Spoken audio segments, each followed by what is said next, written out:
ৰাইজৰ চেণ্টিমেণ্ট, ৰাইজৰ কথা বতৰা আমি বহুত ভালকৈ বুজি পাওঁ।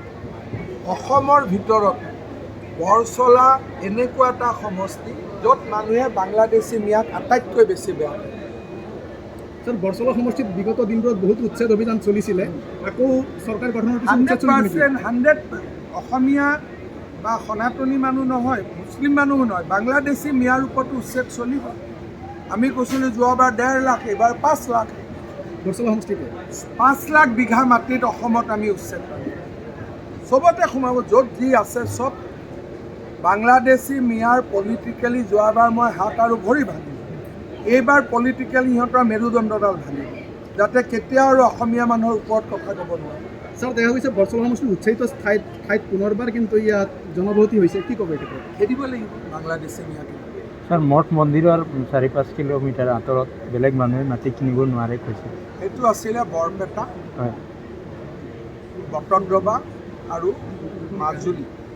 বাকী জেগাৰ কাৰণে নহয়, কিন্তু এতিয়া আমি স্যাৰ, শিঙৰি গুপ্তেশ্বৰ মন্দিৰৰ আশে পাশে বিভিন্ন অচিনাকি ব্যক্তি সোমাইছে স্যাৰ। যদি আমাৰ মাননীয় বিধায়ক ডাঙৰীয়াই দাবী কৰে, বিধানসভাত আমি লিষ্টত শিঙৰি মন্দিৰো সোমাই দিব পাৰিম। এতিয়ালৈকে আমি ৰাখিছোঁ বৰদোৱা, বটদ্ৰৱা, মাজুলী।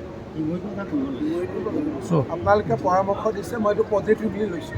सर, कांग्रेस ने जो अपप्रचार किया आपके खिलाफ, आप लेकिन एक्शन भी लिया है, आपको फायदा होगा ज़्यादा इलेक्शन में? देखिए, मेरा चुनाव जीतने के लिए ये सब नहीं चाहिए, लेकिन कांग्रेस का लोग फालतू है, अकल नहीं। राहुल गांधी भी पागल है, ये पवन खेरा उससे भी ज़्यादा पागल है। लीगल एक्शन तो चलेगा ही, लेकिन और एक एक्शन में लेने जा रहा हूँ, बाद में बताऊंगा। पवन खेरा को मैं पवन पेरा बना दूंगा। थोड़ा दिन इंतजार।